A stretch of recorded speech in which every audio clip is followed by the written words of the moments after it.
Hello and welcome to the IIBA Tampa Bay IIBA chapter. This is September 21st of 2023. This is our 92nd study group.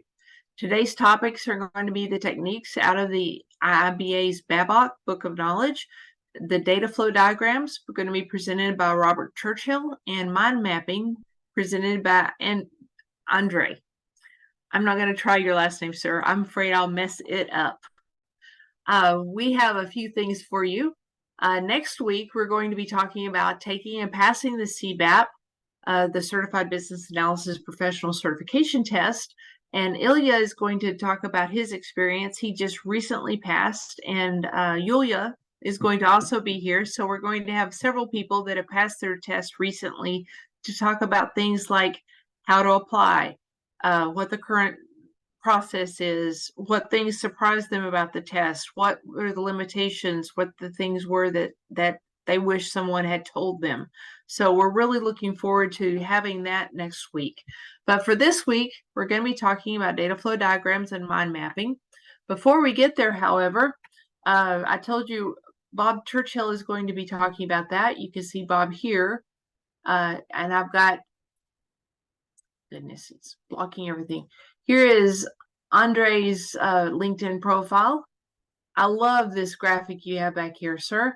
And then, as we talked about next week, Ilya is going to be talking about becoming a business analyst. Let's talk about our chapter. We are a volunteer-run organization, and we have a variety of ways that you can reach us. Many of you found us through the great marketing that Cliff does for us. We really appreciate it. But if you've taken the time to read it, you're going to find a wealth of information. Not only are there a variety of ways to reach us, there is most of our LinkedIn profiles, so you can reach us that way. Here are events. Here's something on September 26th that's going on, September 27th, November 15th. There's a word cloud, technique reference. Here is Bob Churchill's website, and I'm going to be switching to that in just a minute. So if you're interested, you got a lot of ways to reach us. This is our IIBA Tampa Bay community group on LinkedIn. We encourage you to join this because it gives you notifications when Cliff makes his updates. One of the things that we have in this, and Cliff will has already dropped it, I think, into our chat, is our Google Drive, which has the BABOK in it, as well as a whole bunch of other stuff that is great information for the business analyst, things that other people have created for their own study, things that we have found in other areas, just gems for you to have. One more thing is, this is Bob Churchill's website. He has taken a lot of effort taking on information that Cliff has put together for us. This is our information here, then a list of all the recordings over we have almost 100 recordings here. And we've gone through the BABOK. We're on our second time through. We've got every single chapter, every single topic, including, look at this. We've got techniques down here. We're getting to the techniques. It takes a long time to get here. Here's the techniques. So here's the first time we went through it. Here's the second time. So if you want to see two different versions of Data Dictionary, there's Bob doing one and Renew doing another one. And we have a couple of other slots here, you'll notice, that are blank. That means that we don't have anybody that's done it this time around. We want volunteers. Andrei has been kind enough to volunteer to do one for us today. We would like some other volunteers. What are the benefits of volunteering? You get to present something that you know something about. You just take whatever's in the BABOK and explain it. If you have any experience doing it, talk about that. Give us a chance to have a brief conversation. Then you can put that on your LinkedIn profile as, I presented to the International Institute of Business Analysis. And we put your name up here. We also have a guest speaker series, and we'll be adding next week's to this section down here. One of the reasons that you want to participate in our study group is this hour, because it's attended by our CBAPs, qualifies you as having an hour of education credit. For several of the certifications, you have to have a certain amount of education credits. this qualifies you. So whenever you apply for your certification, you contact me or Cliff and you say, which ones did I attend so that I can turn those in and say I have enough education credits, and we send you an email with that information.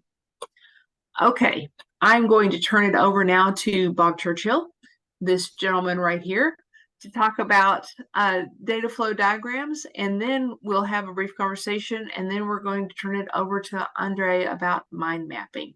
So take it away, Bob. Well, actually, let us have Andrei talk first. I am having technical difficulties. I probably need to do a full reboot. So take it away. Also, I do not have a new article written for this week, so I'm gonna do an oldie but a goodie.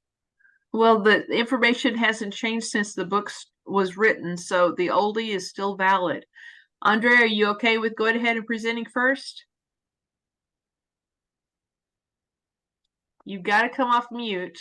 Yes, just give me 1 second. I need to allow Zoom. Okay. To just one. Okay. While you're getting that done, if everyone will check the meeting chat, you'll see all of those links that we presented, we displayed a little bit earlier. So you have access to those. If you have any questions about any of those, or if there's something specific you want to learn about, if you need mentorship, if you're looking for a job, if you know of a job available, I was just told I get to find a new contract myself. So if you know jobs available, let me know, and I will work on helping you get the mentorship, finding the information, learning the new thing. I will be glad to review your requirements, whatever you need. We're here to help you. We're here for the community. That's what we do, why we do what we do. Okay, Andrei, you ready? Yeah, I want to make sure you see my screen that I'm sharing. I can see it. Okay. Very nice. Okay. Yeah. So I try to put up a small presentation. So mind mapping is a technique that I've known a long ago, even before I took a CBAP exam. And before I share any thoughts or approaches, I would like to start with what BABOK says about mind mapping as a technique. And here's one of the examples of mind map that I want to start with. So BABOK lays out the next definition for mind mapping. So the purpose for mind mapping is used to articulate and capture thoughts, ideas, and information. And the mind mapping is a form of a note-taking that captures thoughts, ideas, and information in a non-linear diagram. Mind maps use images, words, colors, and connected relationships to apply structure and logic to thoughts, ideas, and information. A mind map is a certain main idea supported by secondary ideas or topics, followed by as many layers of ideas or subtopics as necessary to fully capture and articulate the concept. Connections are made between ideas by branches that typically have a single keyword associated with them and explain the connection. Mind map can be developed individually or as a collaboration exercise, which is very important. Because mind maps, and I want to step aside a little bit from what BABOK says about mind mapping. So mind mapping is commonly by most people used as a personal tool to organize your thoughts or way to learn a new area or new subject or something new, but as your personal thoughts, but as your personal tool, just when you work with your own mind and with your own thoughts. But it's really good that BABOK mentions that it's not really it doesn't have to be your individual exercise. It can be a collaboration exercise, which gives us several forms of usage for mind mapping. One of them is to organize your thoughts. Second is to present ideas, and that's what the BABOK says as the third point. They present and consolidated view of a complex concept or a problem. And a usage that not many people even think about is that the mind mapping technique can be used as a collaboration tool. And the reason why the mind mapping is so powerful is because it represents how our brain works. So the way our brain works, in our brain, we don't have a beautiful tables when you have columns and rows. Our mind and our brain is working by association. That's why sometimes we remember some things that are not really relevant because there's some kind of keywords and some kind of weird association with something. And our brain works as a network of connected ideas, emotions, thoughts, and that's why mind mapping is so powerful, especially when you use it as a collaboration tool. Of course, before you start using it as a group, as a facilitator, which we'll touch on a little later, you need to be familiar with the technique itself. Because when you start using it as a group, you will notice that people will start remembering something. So it may be very handy for, let's say, requirement elicitation or brainstorming technique, or anything where people looking at something and then it triggers something in their memory and they say, hey, I actually remember there's something else. Hey, actually, I remember this is another requirement, which they wouldn't probably remember if you wouldn't have drawn it. So the usage for mind maps is organize, present, and collaborate. That's how I put it. BABOK lays out the next components and taxonomy for mind map, which I want to briefly touch on. First of all, the mind mapping technique is focused on the main point or subject. It usually is about something. It's either idea or solution or a problem or need or something, which is represented always in the middle of the mind map. Then there are some topics which represent the smaller chunks of that idea, and then some subtopics or elements which those topics are breaks down into. And there are also something that is called branches and keywords that are pointing and connecting main elements of the chart.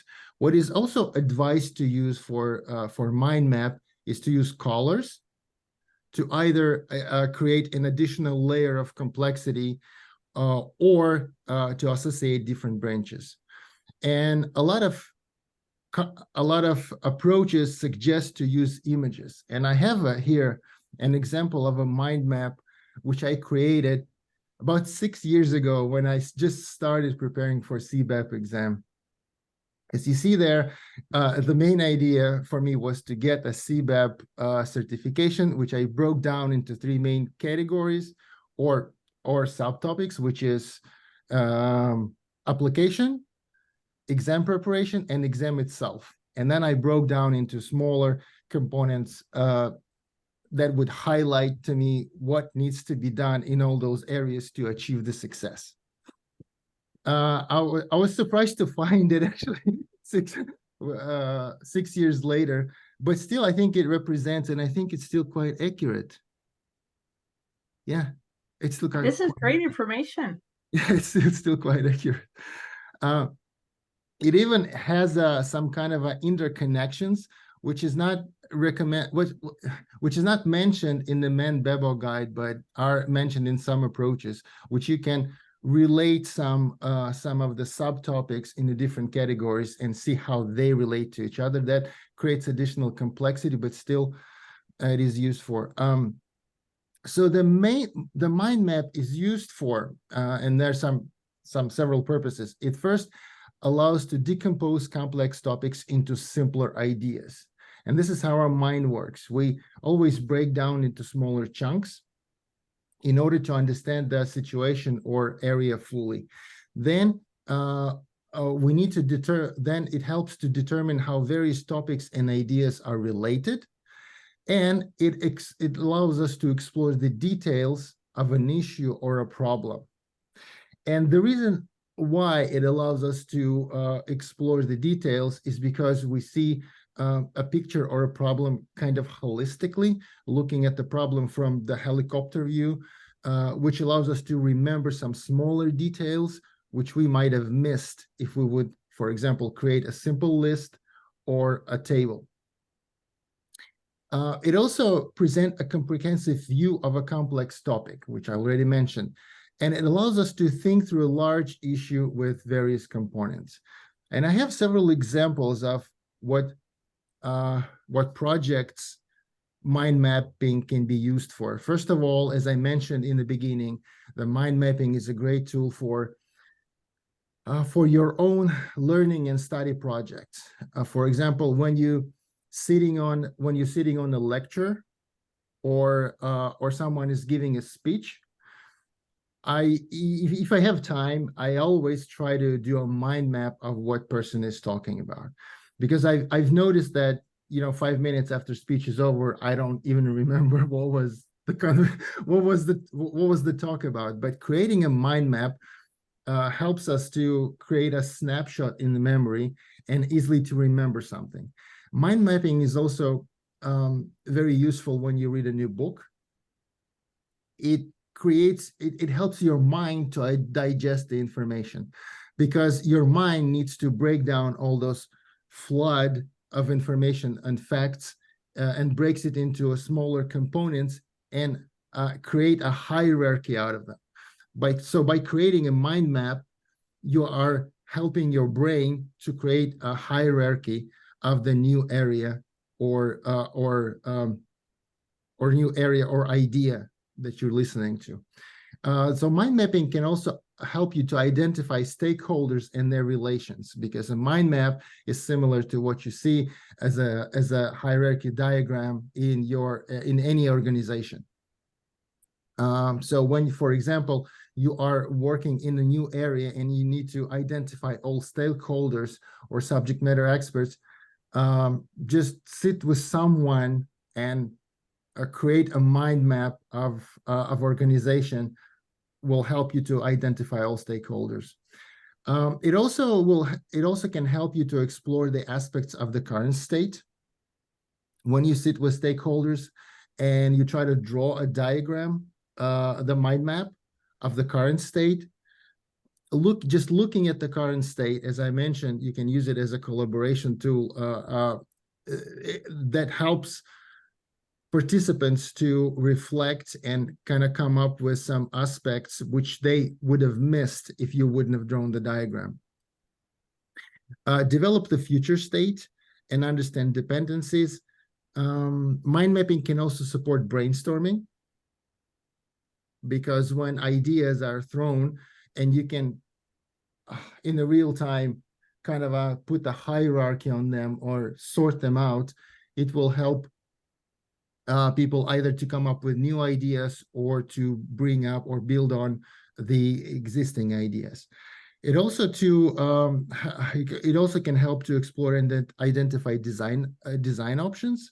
And of course, as is mentioned in the BABOK guide, it helps you to present the complex project or idea. When you're presenting something, doing it with the mind map, it's really easy, because people are looking at most of us are visuals, and we are looking at the visual representation of a problem and can easily remember and then later collaborate on that. There are some mind mapping best practices. One of them is to use a color code for group relations. Use colors because colors are fun. Second, make your key concept clearly visible.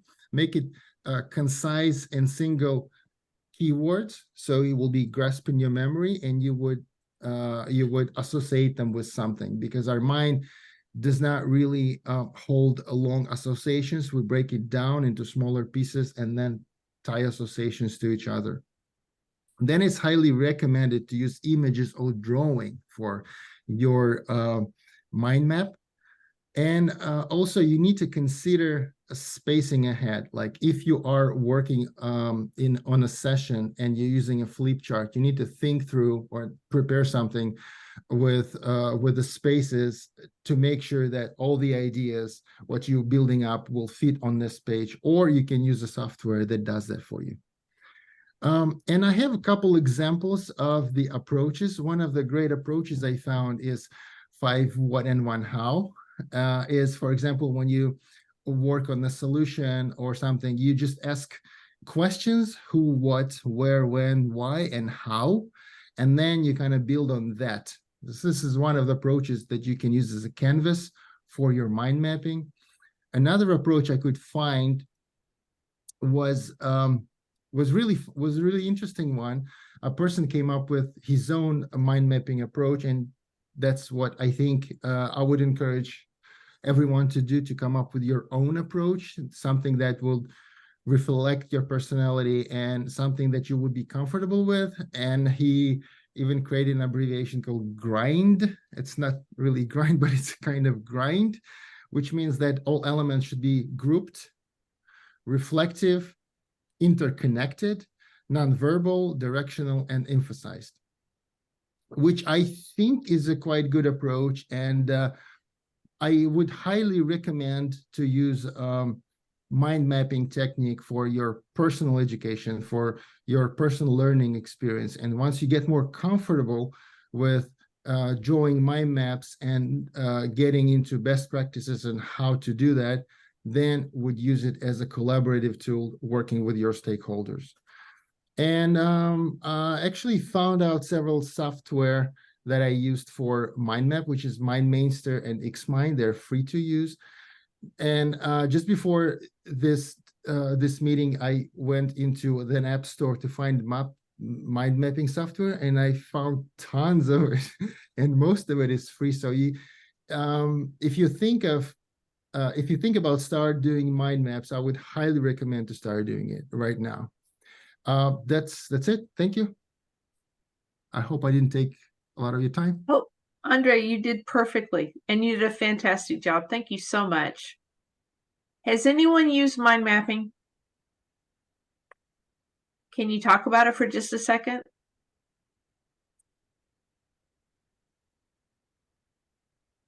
Well, I've used it. I'm going to start. Mind mapping as a group is a great way to trigger ideas. It's almost like brainstorming and documenting at the same time. It's just a really great way to do it. Whenever you're doing this, however, as you have your main topic and then you have your initial subtopics, realize that each of those subtopics are going to have secondary and tertiary and quaternary things about them. You know, the descriptions, things we need to not forget, risk we need to remember. And so you might have to move those around. Do yourself a favor. If you're in person, just give yourself lots of space and let everyone use Post-it notes that you can pull out further if you need to. And if you're doing it virtually, give yourself a tool that you can pull things out virtually. Regardless how you're doing it, give yourself a way to know who is providing what pieces of information. It's going to do you no good if you have, don't forget the event on the 25th on something and you don't know who to go to and say, what event on the 25th? You know, get people to either write their name, everybody have their own color of Post-it note or something so that you can identify who contributed that if you need to do some follow-up. Secondly, mind mapping on your own is easy and you'll always be able to understand it. Don't expect other people to necessarily understand your mind maps. If you're doing it in a small group and you realize that y'all together have a unique mind, you had a conversation, you have shared experience, and y'all will understand your mind map, you might have to explain it to other people. You might have to explain it to other people if you're going to share it with them, because they don't necessarily know exactly what was going on or how you came to these topics or the information. Do yourself a favor also in your mind map. Don't do abbreviations, one-word sentences, things.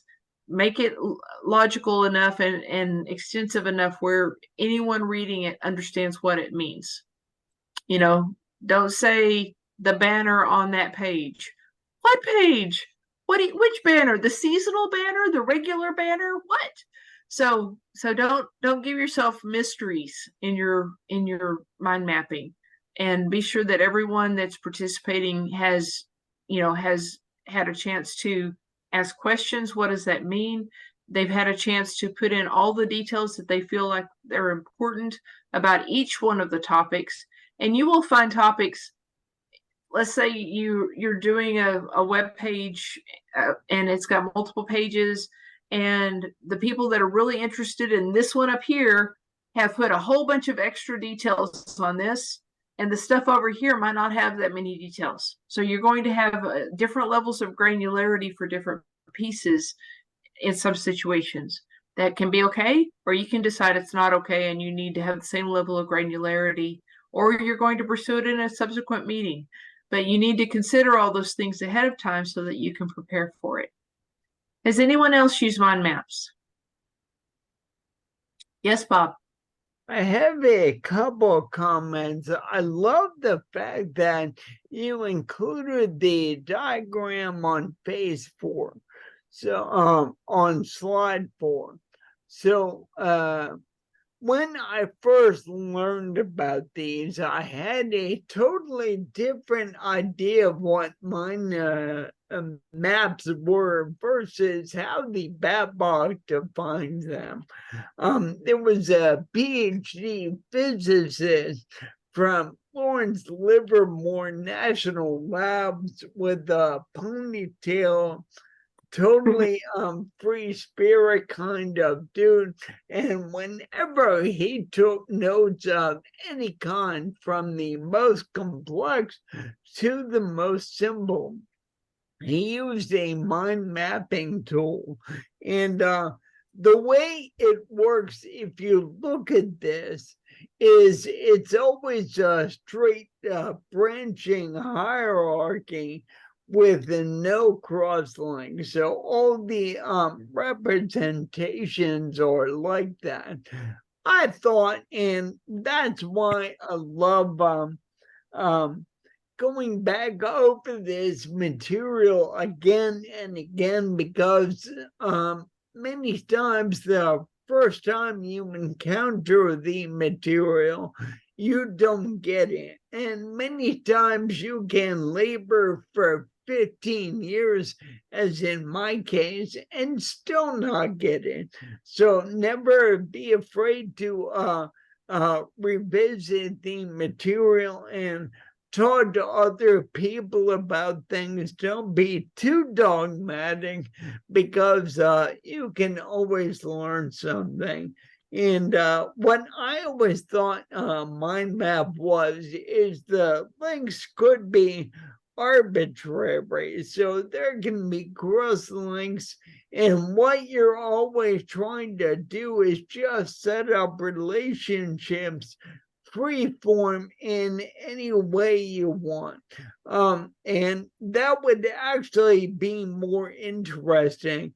I don't know if the tool he was using or any others that are available support that, or if they're only, tree out and no cross-linking.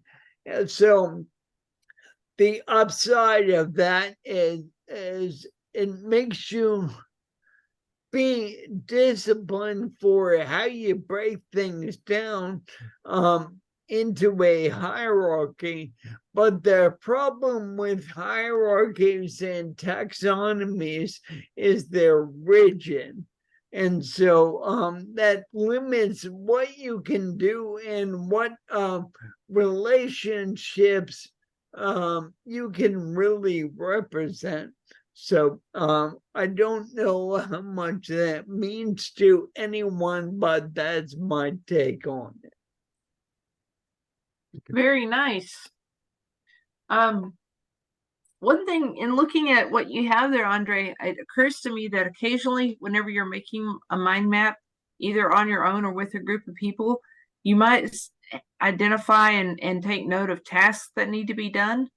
If you do that, I do encourage you to also identify who needs to be responsible for that task and when it's due. That way you don't have to go back and ask that question later. Yep. Good point. Okay. Anybody else? I have seen some mind maps converted into outlines, you know, item number 1, A1, etc., so that it becomes a kind of a linear, easily digestible thing, because some people have trouble. I mean, they look at a mind map and they don't know where to start. But if you have an outline, you kind of have an order of this is the most important thing, and then the second most important thing, and you can add dates and whatever else you want. You know Okay. what is another form of a mind map that I believe is another BABOK technique? I can't remember if it is exactly, but Ishikawa or fishbone diagrams are essentially a specific kind of mind map. Okay, any last comments about mind maps? Okay, before we go into the next topic, Andrei, I've got a question for you, and I'm not trying to put you on the spot, but I'm going to put you on the spot. In preparing for this and presenting this, did you learn anything else about mind mapping, or did you crystallize an idea that you didn't have before? Did it help you in any way? Actually kind of yes, because I was thinking that using mind mapping as a collaborative tool, I completely missed this word in the BABOK guide. When I was going through it several times, I completely missed it. So I was thinking it's my invention, but when I reread the paragraph and I said, oops, the BABOK also offers it as a collaboration tool, and I said, oops, you already have it. I was kind of surprised. Okay, we're going to give you credit for that being your invention anyway. Okay, we just happen to put it in there. Okay. Okay, thank you, Andrei, and thank you so much for presenting. Okay, Bob, data flow diagrams. Actually, we're going to talk about decision analysis. Okay. Because my life for the past few days has been really weird. Things that should get done in a very simple and timely fashion have taken forever, and it's really kind of annoying, but I won't lie to you about it, you know, more than whatever. So let me find the share screen. Yeah.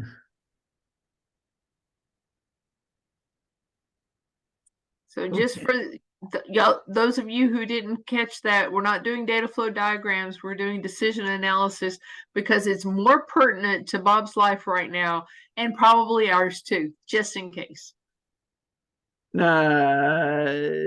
Bob failed. That's okay. It happens. So decision analysis is all the ways you think about making decisions. There are a lot of tools and techniques. And first thing you want to think about when making a decision of some kind is how complex is it? How many factors go into it? So sometimes you can apply a very simple technique, a very simple bit of logic. If X is greater than Y, then do Z, and if otherwise do ZZ. So they can be pretty simple, but those are trivial. And a lot of times there are way more complicated ways to make decisions. Only a lot of AI stuff we're doing, fuzzy logic, feedback and control systems, business rules, all those things, complicated simulations, There are all kinds of linear programming things that try to optimize combinations of factors. These things can range from the simple to the, oh my God, no human will ever understand it. So making any decision is like a project all by itself, or a whole engagement, or a whole problem.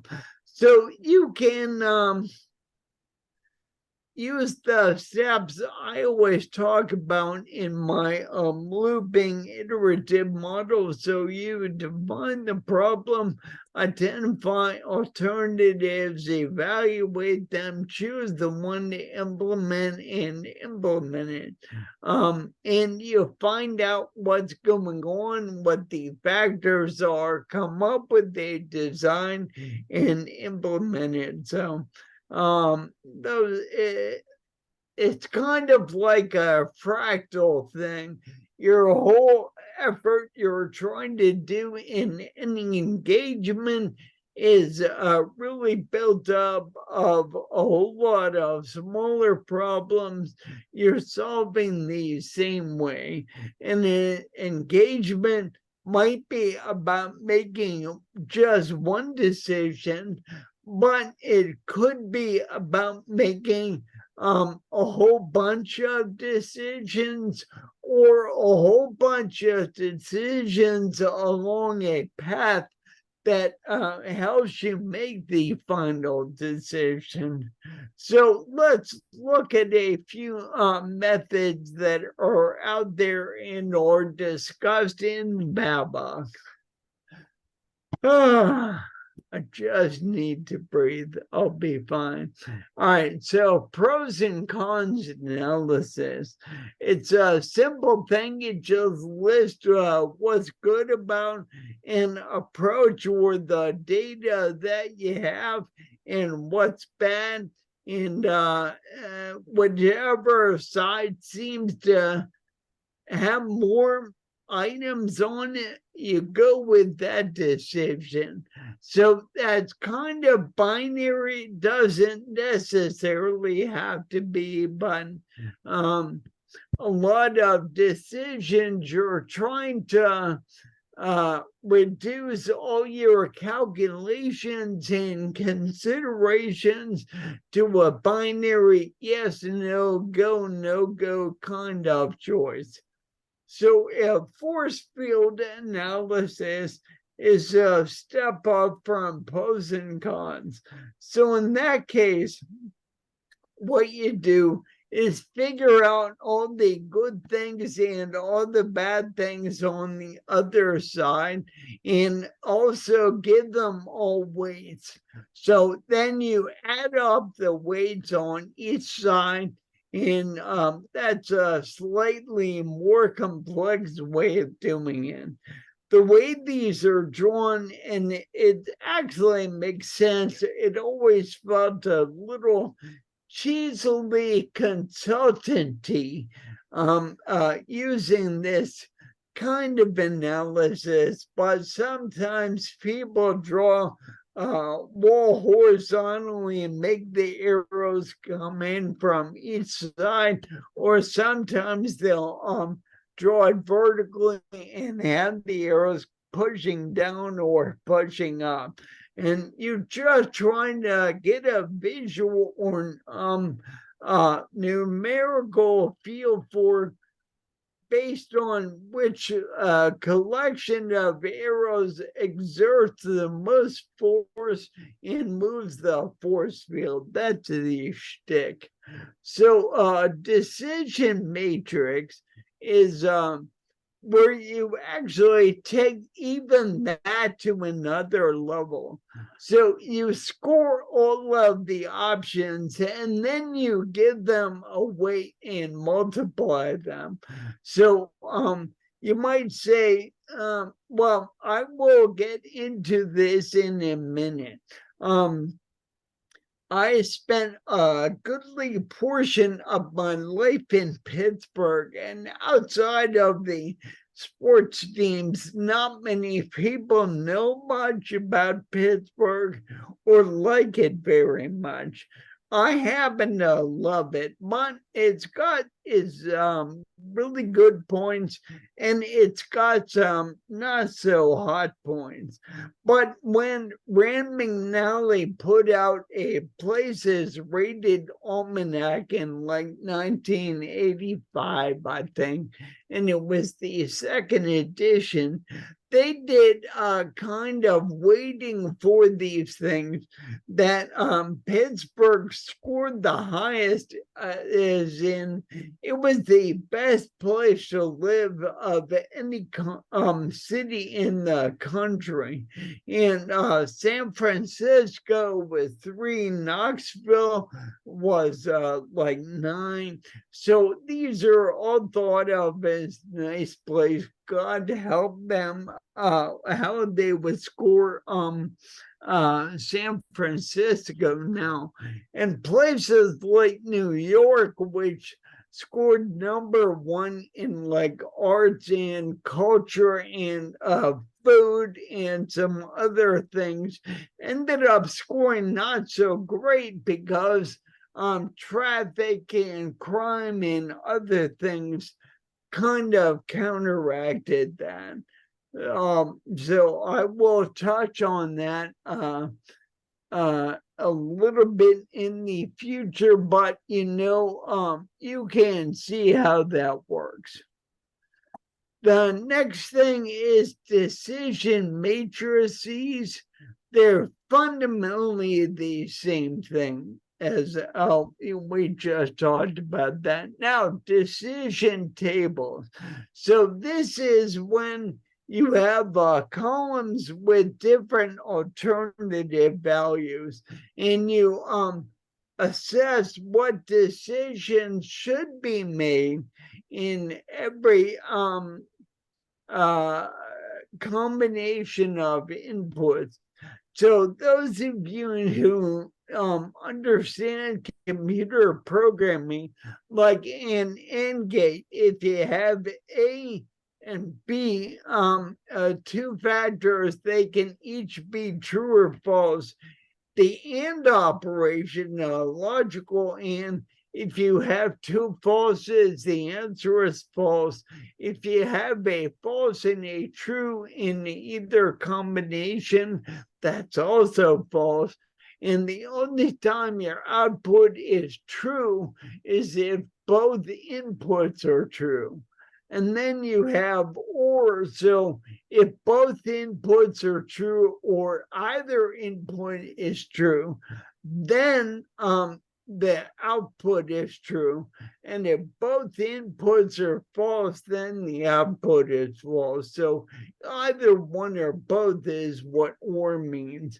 By contrast, there is a exclusive OR. So that means that both true is false, both false is false, and one true or false going either way, that's the one that's true.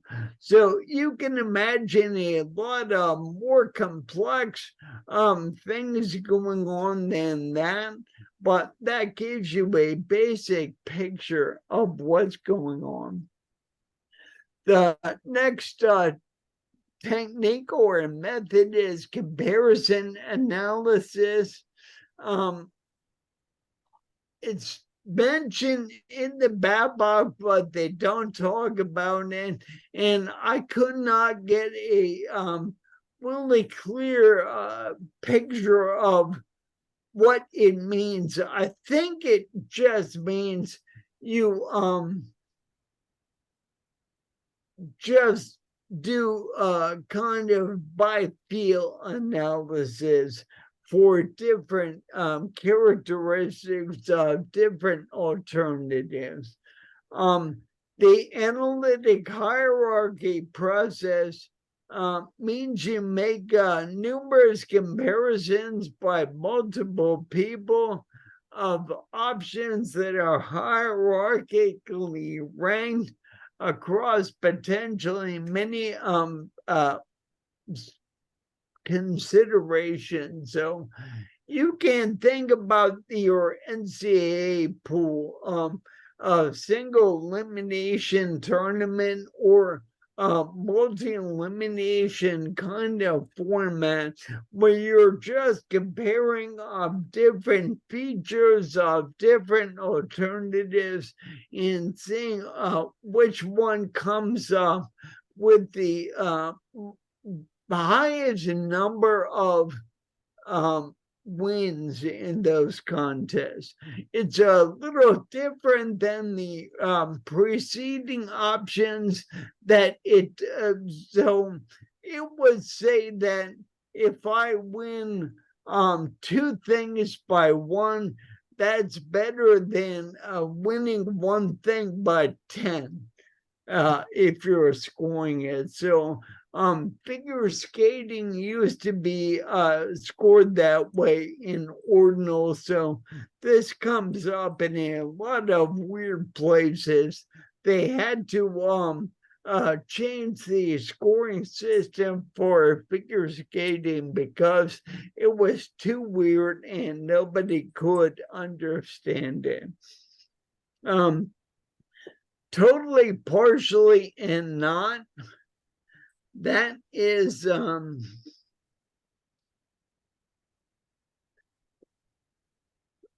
really talks about what operations are under the decision maker's control, and some are totally, some are partially, and some are not.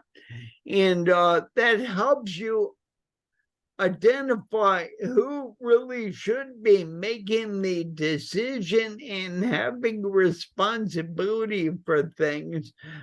We all are aware of far too many situations where people have responsibility without authority, or they're charged with making decisions for which they cannot possibly have enough or the correct information. The next one is multi-criteria decision analysis, and that is a subject of research all its own, and it involves conflicting preferences and other trade-offs and ambiguities. So I would invite you to read that. The article and link there is just a wiki article. It's as good a place to start as any. The next thing is my specialty. You can do algorithms of various kinds, and one kind of algorithm is a simulation. So you can have equations, you can have a series of calculations and decisions and branches, and that's really all simulations are. And there are a lot of different kinds of simulations. There are Monte Carlo simulations where you throw a lot of things together, run it multiple times, and see the range of outputs you get. And there are deterministic simulations where those are used for systems where, in theory, if you give them the same inputs, you'll get the same output every time. There are different systems that have different capabilities for that, obviously. And finally, I include trade space analysis. I don't think the BABOK actually mentioned that, but we used to run simulations and do operations research for a series of very complex operations, and we would say, okay, if we turn this knob here, how does it affect anything else? And the connections and the cause and effect linkages can be non-obvious and totally counterintuitive in complex systems, and changing some values by little big effects, and changing other inputs by a lot will have small effects. So that's a way to study that. And going back to the Places Rated Almanac, it was really a form of it was almost a force field analysis what they did. So they ranked 10 different characteristics of the 329 largest population centers in the country. I guess if they did that now, there would be more. I think the cutoff was like 50 or 100,000, something like that. And so they scored all these areas and just added up the numbers, and then they weighted things. But if you think about it, you know, there's a couple of things that come into play there. So one of them talked about weather. So they said 65 degrees was the ideal target temperature that would get you the highest score. And if you're too much higher than that or lower than that, they'll start docking you. So Phoenix, which otherwise might be a great place, gets docked for being stupidly hot. Las Vegas also. But Duluth, Minnesota, or International Falls, places like that are stupidly cold, and they will get docked for that. But if you're a skier, you love it cold. So you would score that, or you would weight those scores differently. Similarly, some smaller places might not have good medical care or good culture, but if you're a dancer or an artist, you really want to be in, say, some place like New York, where there's a lot of people like you. So everybody will weight those things differently. And I believe the book had a space in the back where you could enter the scores for the cities you wanted and then weight the various scores. You know, if you need a lot of medical attention, Pittsburgh is a great place to be, or Baltimore, or even Cleveland, compared to some other places. So the scores, you know, in that particular volume, and they redid that over and over for a few years. I think it's done now, but they will change based on a lot of factors. So be aware that there are a lot of complexities in making any kind of decision. Any questions? Basically, there's a whole bunch of ways to do this. You have to figure out what your goal is. Is that right? Yep. How many of you have written code?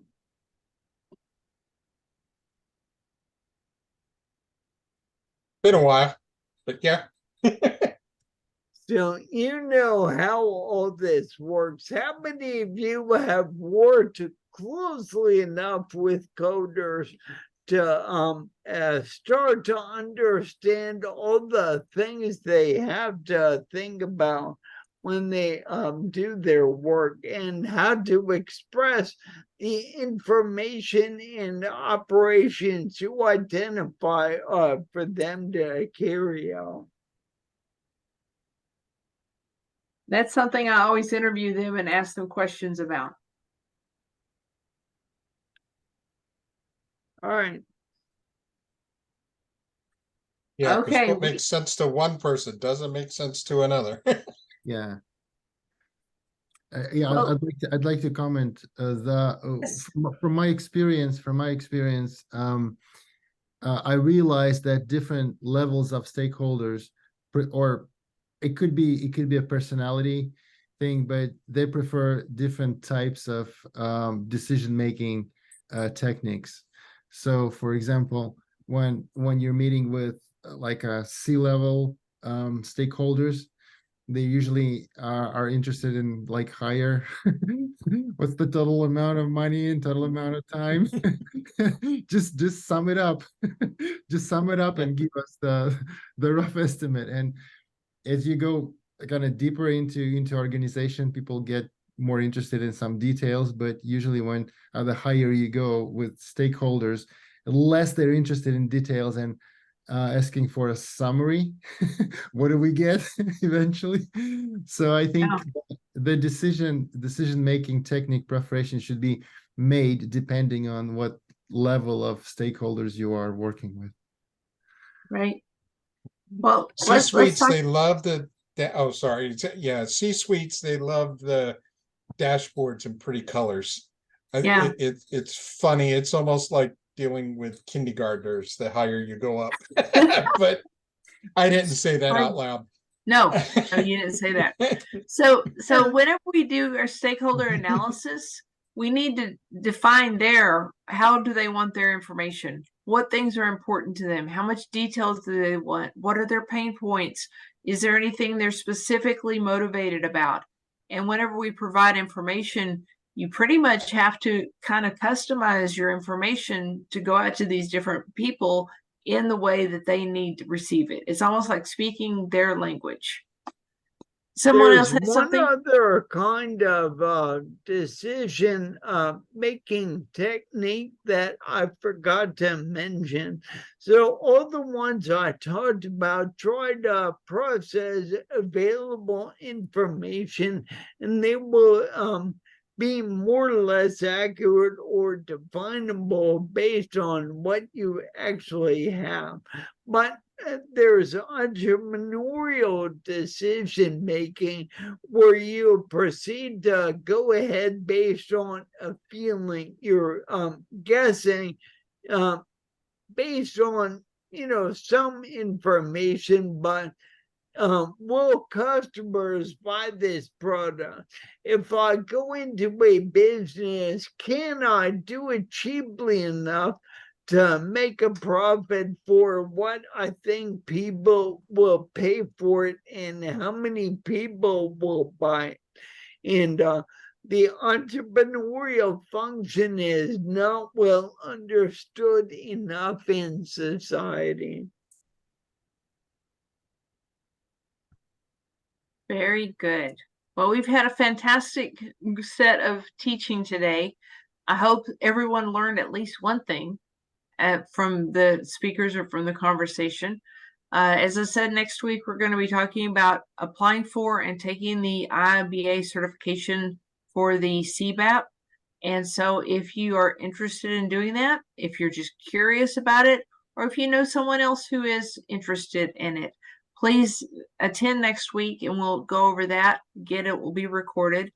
If you're getting good out of this, let us know. As you know, we are one of the very, very few chapters that do not charge for our study groups. We don't charge money. We don't charge for any of our events. We're doing this just because it's important for our community. And your encouragement is what we live on.